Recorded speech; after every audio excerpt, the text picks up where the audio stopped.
किताबें करती हैं बातें।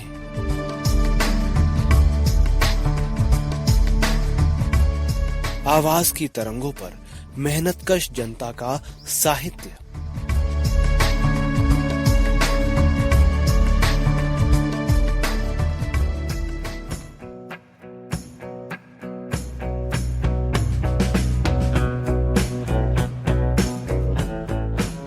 सहकार रेडियो के श्रोताओं को पवन का नमस्कार। साथियों, किताबें करती हैं बातें के तहत हम आपको सुनवा रहे हैं पुस्तक कौन देशभक्त कौन देशद्रोही, इतिहास के मिथ्याकरण के विरुद्ध। इस किताब को प्रकाशित किया है संगठन नौजवान भारत सभा ने। किताब राष्ट्रीय स्वयंसेवक संघ यानी कि आरएसएस और भाजपा की समूची विचारधारा को कटघरे में खड़ा करती है। पुस्तक में कही गई बातें संगठन के अपने विचार हैं। तथ्य और संदर्भ भी वही हैं जो पुस्तक में दिए गए हैं। आपकी सुविधा के लिए इसे कई भागों में बांटा गया है। सुनिए इस पुस्तक की तीसरी कड़ी। आरएसएस का भारत के संविधान के बारे में नजरिया। राष्ट्रीय स्वयंसेवक संघ यानी आरएसएस और भाजपा के नेता आज जनता के बीच फूट डालने और उन्माद फैलाने के लिए भारतीय संविधान को भी खूब जप रहे हैं। उनके प्रवक्ता संबित पात्रा टीवी चैनलों पर संविधान की रट लगाते हैं, संविधान के अनुसार गठित सुप्रीम कोर्ट की दुहाई देते हैं। परंतु सच तो ये है कि आरएसएस को भारत के संविधान से नफरत है और वो इसकी तनिक भी इज्जत नहीं करता। ये नहीं कि संघ संविधान से अपनी असहमतियां तार्किक आधार पर रखता है, क्योंकि तर्क से तो संघ का 36 का आंकड़ा है। अतार्किकता पर ही उसने नफरत का धंधा खड़ा किया है। संघ के संविधान विरोध का आधार वही उनका झूठा प्राचीनता का बहाना है, जिसमें उसको सब कुछ अच्छा दिखाई देता है, जिससे संघ के लिए भारतीय समाज एक स्थिर और अपरिवर्तनीय समाज बन जाता है, जिसके प्राचीन काल में स्वर्ण युग था ऐसा वो सोचता है। जबकि ऐतिहासिक सत्यता इस बात को कहीं भी प्रमाणित नहीं करती। जब से संविधान बना तब से उसके प्रमुख नेताओं ने उसके विरोध में ही बात कही। जहां जनता में संघ द्वारा अतार्किक रूप से संविधान को अप्रश्नेय और पवित्र पूज्य बनाने की मनोवृत्ति का प्रचार किया जाता है, वहीं इनके मन में एक तानाशाही पूर्ण व्यवस्था का सपना है, जहां जनवाद और आधुनिक मूल्यों व समानता जैसे विचार हो ही नहीं। वैसे तो भारतीय संविधान के बनने की प्रक्रिया में ही जनवाद का पालन नहीं किया गया। 11.5% मताधिकार के आधार पर गठित कमेटी ने 1935 के गवर्नमेंट ऑफ इंडिया एक्ट को काट छाट कर इसे बनाया। आजाद भारत में वयस्क मताधिकार के आधार पर संविधान सभा बुलाने का वायदा आज तक पूरा नहीं हुआ। एक और जहां भारतीय संविधान जनता को कुछ जनवादी अधिकार देने का प्रावधान रखता है, वहीं दूसरे हाथ से इसे छीन लेने के अधिकार भी इसमें दिए गए हैं। भारत में इमरजेंसी भी संविधान सम्मत ही लगी थी।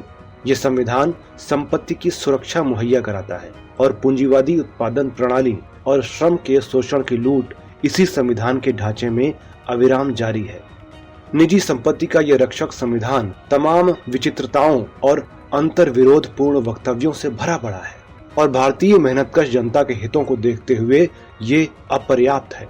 लेकिन आरएसएस इससे बेहतर विकल्प सुझाने की जगह पूरे इतिहास चक्र को पीछे ले जाना चाहता है।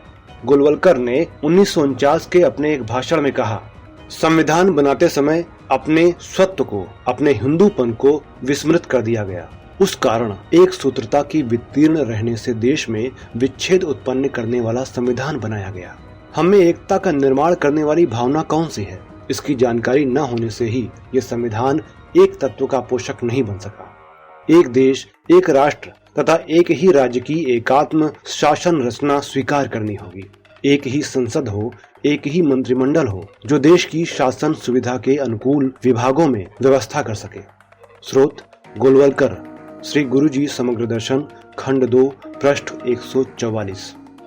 यह गोलवलकर संविधान को कोसते हैं। उनको वो संविधान पसंद है जो मनुस्मृति में है। उन्हें इस बात से आपत्ति है कि भारत में अलग अलग राज्य क्यों हैं। गोलवलकर ने 1940 में चेन्नई में आरएसएस के कार्यकर्ताओं को संबोधित करते हुए कहा, एक ध्वज के नीचे एक नेता के मार्गदर्शन में एक ही विचार से प्रेरित होकर राष्ट्रीय स्वयंसेवक संघ हिंदुत्व की प्रखर ज्योति इस विशाल भूमि के कोने कोने में प्रज्वलित कर रहा है। स्रोत गोलवलकर, श्री गुरुजी समग्र दर्शन, खंड 1, पृष्ठ 11। एक नेता का गोलवलकर का सिद्धांत जनवाद का विरोधी है और हिटलरी तानाशाही को मानता है। अन्यथा आज एक सामान्य आदमी भी जानता है कि एक व्यक्ति की तानाशाही से अधिक अच्छा है कि लोग मिलकर फैसला करें। एक चालक अनुवर्तिता के मानक को मानने वाले संघ में जहां संघ प्रमुख का चुनाव किसी मतदान से नहीं बल्कि उत्तराधिकार के नियम के तहत पिछला संघ चालक तय करता है। संघ की यही मंशा है कि भारत को एक हिंदुत्ववादी तानाशाही राज्य बनाया जाए। संघ में तर्क की जगह भक्ति और जनमत की जगह एक तानाशाह नेता की शिक्षा दी जाती है। संघ में प्रतिज्ञा करवाई जाती है कि सर्वशक्तिमान श्री परमेश्वर तथा अपने पूर्वजों का स्मरण कर मैं प्रतिज्ञा करता हूं कि अपने पवित्र हिंदू धर्म, हिंदू संस्कृति तथा हिंदू समाज का संरक्षण कर हिंदू राष्ट्र की सर्वांगीण उन्नति करने के लिए मैं राष्ट्रीय स्वयंसेवक संघ का घटक बना हूं। संघ का कार्य मैं प्रामाणिकता से, निस्वार्थ बुद्धि से तथा तन मन धन पूर्वक करूंगा। भारत माता की जय। स्रोत RSS शाखा दर्शिका ज्ञान गंगा जयपुर 1997 पृष्ठ 1। ये सहज ही अनुमान लगाया जा सकता है कि RSS के सदस्य रहे नरेंद्र मोदी तक जब यही प्रतिज्ञा लेते हैं तो वे भारतीय संविधान के अनुसार भारत के सभी नागरिकों के साथ एक समान कैसे रहेंगे, जबकि भारत में अन्य धर्मों के लोग भी रहते हैं। ये सोचने का विषय है कि एक तरफ कोई हिंदू राष्ट्र बनाने की बात करे और दूसरी तरफ संविधान में हिंदू मुस्लिम सबका देश की बात में भी हाँ करे, तो वो कोई सच्चा नहीं बल्कि वो स्वार्थी अवसरवादी ही होगा। क्या RSS भारत के संघीय ढांचे का सम्मान करता है? भारत के संविधान में संघीय राज्य की कल्पना की गई है, जिसमें विभिन्न राज्यों के एक संघ के रूप में भारत को रखा गया है। कुछ अधिकार राज्यों के दायरे में है तथा कुछ अधिकार केंद्र सरकार के दायरे में है। इस संकल्पना के पीछे बहुसंस्कृति, भाषा और मान्यताओं के सम्मान और अधिकार की धारणा सैद्धांतिक रूप से काम करती है। परंतु संघ, जिनके गुरु हिटलर और मुसोलिनी हैं, को तानाशाही और एक शासक का विचार ही मान्य है। संघ भाजपा किस तरह से संघात्मक प्रणाली के विरोधी हैं, उनके ही मुंह से जानना बेहतर होगा। गोलवलकर ने अपनी पुस्तक विचार नवनीत में एक शासक अनुवर्तिता को लागू करने के लिए क्या कहा? उन्होंने कहा, इस लक्ष्य की दिशा में सबसे महत्व का और प्रभावी कदम ये होगा कि हम अपने देश के विधान से सांघिक यानी फेडरल ढांचे की संपूर्ण चर्चा को सदैव के लिए समाप्त कर दें। एक राज्य के अर्थात भारत के अंतर्गत अनेक स्वायत्त अथवा अर्ध स्वायत्त राज्यों के अस्तित्व को मिटा दें तथा एक देश, एक राज्य, एक विधानमंडल, एक कार्यपालिका घोषित करें। उसमें खंडात्मक, क्षेत्रीय, सांप्रदायिक, भाषाई अथवा अन्य प्रकार के गर्व के चिन्हों को भी नहीं होना चाहिए। इन भावनाओं को, हमारे एकत्व के सामंजस्य को विध्वंस करने का अवकाश नहीं मिलना चाहिए। स्रोत MS गोलवलकर, विचार नवनीत, पृष्ठ 227। इतना ही नहीं, उन्होंने कहा कि आज की संघात्मक यानी फेडरल राज्य पद्धति पृथकता की भावनाओं का निर्माण तथा पोषण करने वाली, एक राष्ट्र भाव के सत्य को एक प्रकार से अमान्य करने वाली एवं विच्छेद करने वाली है। इसको जड़ से ही हटाकर तदनुसार संविधान शुद्ध कर एकात्मक शासन स्थापित हो। स्रोत गोलवलकर, श्री गुरुजी समग्र दर्शन, खंड 3, पृष्ठ 128। भाषा, क्षेत्र और संस्कृति की अनेकताओं को समाप्त कर संघ हर क्षेत्र में जिस शुद्धता की बात करता है वो एक ऐसी शुद्धता है जिसमें देश की बहुसंस्कृति को फासीवादी, ब्राह्मणवादी, वर्चस्वकारी, तानाशाही शुद्धता में बदलना है। नहीं तो इसके सिवा और क्या कारण हो सकता है कि वो तमाम सांस्कृतिक वैविध्यता को मिटा देना चाहता है। वो चाहता है कि जैसे संघ सोचता है वैसे ही लोग सोचें और बोलें, अर्थात संघ लोगों के मस्तिष्क से उनके खुद के विवेक को हटाकर उन्हें मानसिक रूप से अपना गुलाम बनाना चाहता है। तिरंगे झंडे पर राजनीति करने वाले संघ भाजपा के तिरंगा प्रेम का सच। किसी भी देश का ध्वज ऐतिहासिक रूप से निर्धारित होता है। जनता अपने संघर्षों के दौरान अपने ध्वज का चयन और विकास करती है। ध्वज एक प्रतीक के रूप में इसके बलिदानों, संघर्षों और लक्ष्यों को प्रतिबिंबित करता है। किसी मुल्क में ध्वज उस मुल्क की जनता का प्रतीक तभी बनता है जब उसके साथ जनता का संघर्ष और उसकी आकांक्षाएं विकासमान हो। इस रूप में संघर्षरत जनता अपने ध्वज को बदलती है और पुराने ध्वज को, जो शासक वर्गों के प्रतीक में बदल गए होते हैं, इसे हटाती है।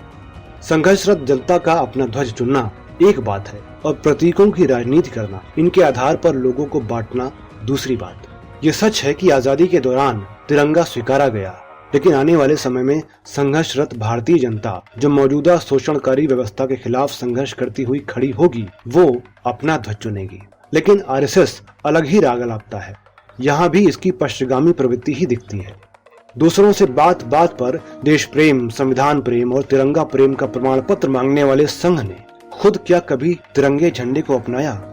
इंडिया गेट पर योग दिवस पर दिखावा करने वाले प्रधानमंत्री नरेंद्र मोदी तिरंगे से अपनी नाक और पसीना पूछते दिखे। अगर यही काम किसी गैर संघी से हो जाता तो भाजपा और संघ उसे देशद्रोही बताने में विलंब नहीं करते। दरअसल संघ के लिए हर एक भावना, हर एक विचार उनके अपने उल्लू को सीधा करने का हथियार है।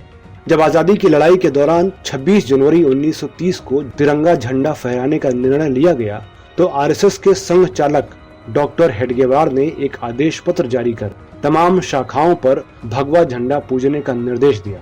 आरएसएस ने अपने अंग्रेजी पत्र ऑर्गेनाइजर में 14 अगस्त 1947 वाले अंक में लिखा, वे लोग जो किस्मत के दांव से सत्ता तक पहुंचे हैं, वे भले ही हमारे हाथों में तिरंगे को थमा दें, लेकिन हिंदुओं द्वारा न इसे कभी सम्मानित किया जा सकेगा, न अपनाया जा सकेगा। 3 का आंकड़ा अपने आप में अशुभ है और एक ऐसा झंडा जिसमें 3 रंग हों बेहद खराब मनोवैज्ञानिक असर डालेगा और देश के लिए नुकसानदायक होगा।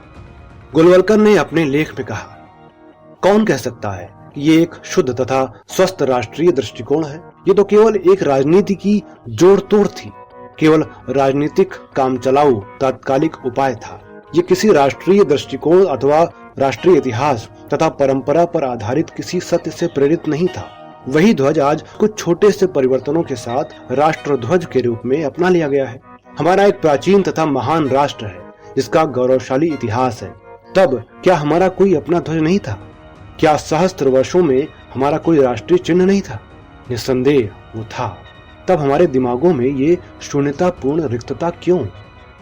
स्रोत MS गोलवलकर, विचार नवनीत, पृष्ठ 237। दरअसल आरएसएस महाराष्ट्रीय ब्राह्मण शासक पेशवाओं के भगवा झंडे को, जो उसका खुद का भी झंडा है, भारत का राष्ट्रध्वज बनाना चाहती है। वो कहते हैं, हमारी महान संस्कृति का परिपूर्ण परिचय देने वाला प्रतीक स्वरूप हमारा भगवा ध्वज है, जो हमारे लिए परमेश्वर स्वरूप है। इसीलिए इसी परम वंदनीय ध्वज को हमने अपने गुरुत्थान में रखना उचित समझा है। यह हमारा दृढ़ विश्वास है कि अंत में इसी ध्वज के समक्ष सारा राष्ट्र नतमस्तक होगा। स्रोत गोलवलकर, श्री गुरुजी समग्र दर्शन, भारतीय विचार साधना, नागपुर, खंड 1, पृष्ठ 98।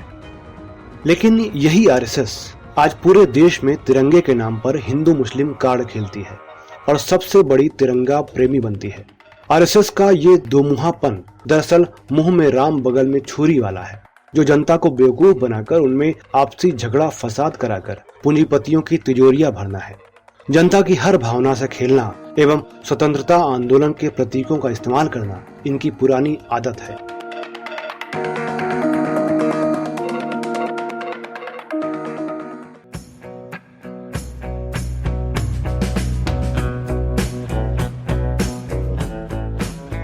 तो श्रोताओं, आप सुन रहे थे पुस्तक कौन देशभक्त कौन देशद्रोही की ऑडियो रिकॉर्डिंग की तीसरी कड़ी। इस पुस्तक को प्रकाशित किया है संगठन नौजवान भारत सभा ने। अगर आप ये पुस्तक मंगाना चाहते हैं तो वेबसाइट janchetnabooks.org पर जाकर ऑर्डर कर सकते हैं। सहकार रेडियो के व्हाट्सएप ग्रुप से जुड़ना चाहते हैं तो 9617226783 पर अपना नाम और जिला लिखकर भेजें। हमारे बारे में अधिक जानने के लिए हमारी वेबसाइट सहकाररेडियो.com देखें। तो इस किताब की अगली कड़ी में आपसे फिर मुलाकात होगी। फिलहाल दीजिए इजाजत मुझे यानी पवन को। नमस्कार।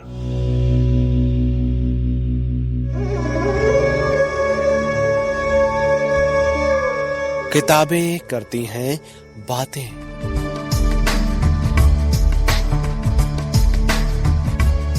आवाज की तरंगों पर मेहनतकश जनता का साहित्य